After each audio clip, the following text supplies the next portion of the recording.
Hay películas que nos mueven el alma, así que hoy hablaremos de La tumba de las luciérnagas, una que definitivamente deja a sus espectadores impactados, y con mi esposo, que es japonés, hablaremos un poco de su trasfondo y otros elementos.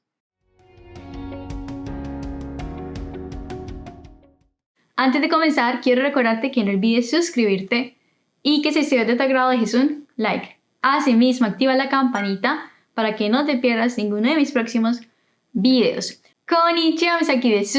El día de hoy les traigo un video de aquellos que realizo cada cierto tiempo sobre películas japonesas, pero en esta ocasión hay una que es un poquito distinta y que la verdad quiero comentarla con un japonés, como es La tumba de las luciérnagas. Quizás algunos de ustedes la conocen, de pronto algunos no. Así que hablemos de ella para que descubran ese trasfondo y por qué algunas personas la han considerado como una de las mejores películas, hablando del tema que pasó en la Segunda Guerra. Así que sin darle más largas a esto, comencemos. Entonces, aquí les voy a dar algunos datos porque sé que la verdad puede ser desconocida para varios.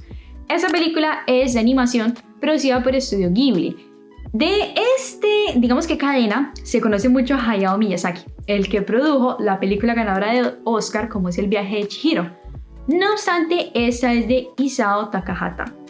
Por otra parte, se tiene que destacar que esta película no es simplemente una invención, que él dijo, bueno, voy a inventar esta historia. Verdaderamente está basado en un libro, una novela homónima de Akiyuki Nosaka de 1967.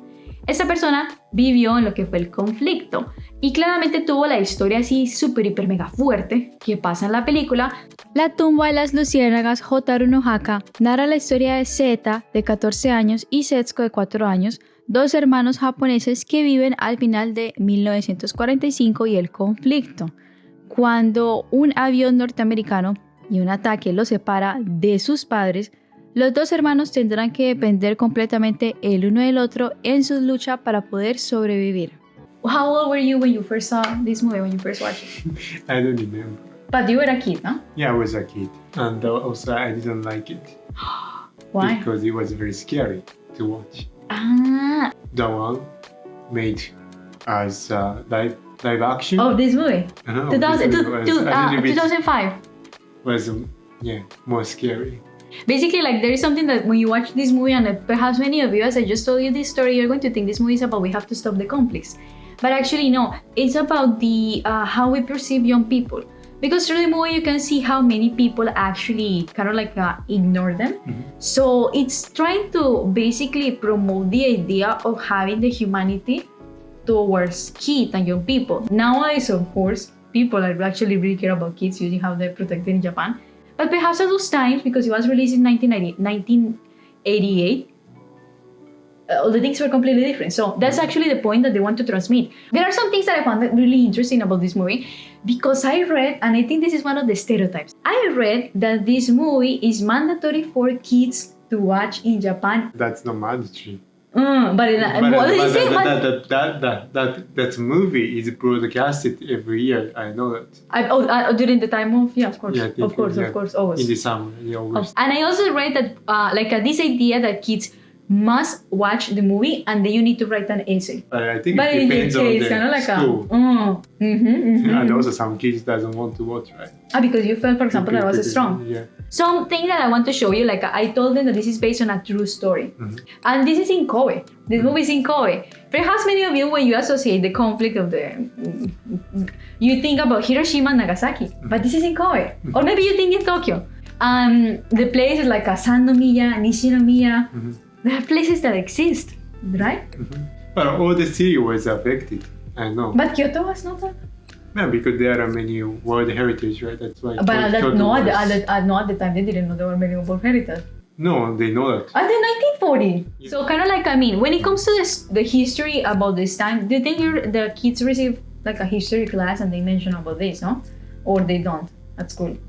No, I think that's not something that we learn in history class. I think it's something that we learn in like a general class. Okay. Like social shakai? Where we learn like discipline and really interesting general topic. subject, yeah. Oh, discipline, like what? What is discipline? New topic came to the video. What do you mean? What discipline? Like, what is it? Like social interaction, and sometimes we play soccer, we play some sports, and also sometimes we watch movies. Because we can create a good social interaction. Kind of like promoting the sense of community, Yeah. which at the end is the thing that many people value about Japan. Yeah. That you're a community-oriented society. So now let's go into your feeling. Other than when you were a kid, of course, you were scared. But you watched it yesterday. How do you think, like, what is your opinion about the movie? I felt like I should be very grateful for this world where I can live with enough food and I can live with my wife, and I mean something that's normal. That's something that At the time people really struggle, no? Those people. It's a little bit like the story of many places. Like you said, the Japanese were really poor at the time, right? Even like after the conflict, a lot of people really affected, no? Yeah. Mm-hmm. How about your family? Like your like the father of your grandmother and those things. Do you know anything about how they were dealing? No. Because after 1945, I think they were born. And I think one of the most interesting things about this movie is actually to realize how, at some point, I mean, of course, you can see how Japan actually really struggled. We're not going to enter about who is the good one and who is the bad one, because we know also Japan did some bad things. But in general, I mean, what about the general society, like the individuals, the citizens? They are not to blame, no? They are kids. Nowadays, because you're a younger generation, I mean, we learn about the history, but we are not that close compared to your grandparents. The ideal thing is going to be to ask a grandparent, because they were born like just after this. So they saw a different country. They saw a different country that was actually, like, again, building everything. Because if you watch the movie, everything is destroyed. Let's just finish. What do you feel about Hiroshima and Nagasaki? Like, did you visit them with school? Yeah, I visited as a school excursion, like a final graduation, like a trip. Final? Oh. I went to Hiroshima in junior high school, and I went to Nagasaki in high school. How do you feel? I felt some like chilliness, like I felt like trembling myself. I learned a lot of things from Hadashi no Gen, which is That's a movie? no, that's a movie, that's manga, and also you can watch it in anime. There is also manga? Yeah. Oh. Hadashi no Gen is very interesting. You can recommend them. Very, very horrible. Because there are many things happened at the time, right? Because at the time there are many regulations. Because of the emperor. Then and also super strict. So the daughter in the family was by a teacher because she wasn't following the rule that made by government. And there are many people who wanted to be against the rule, right? Regulations. Of course. Many people wanted to be against. Of course. This is a movie that I recommend you to watch, because the critic of movies and these things, Roger Ebert, that is one of the most famous movie critics in the world. He said that this is a must-watch movie.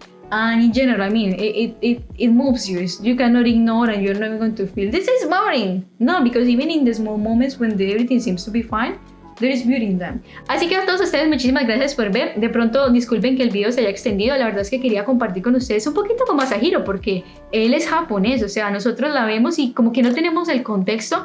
Así que espero entonces que ustedes la tengan en cuenta. Déjenme abajo todos sus comentarios. Cada comentario que ustedes dejan nos ayuda a llegar a más gente. Compartan con sus amigos, su like, y que tengan un bonito día. ¡Matane! Bye bye.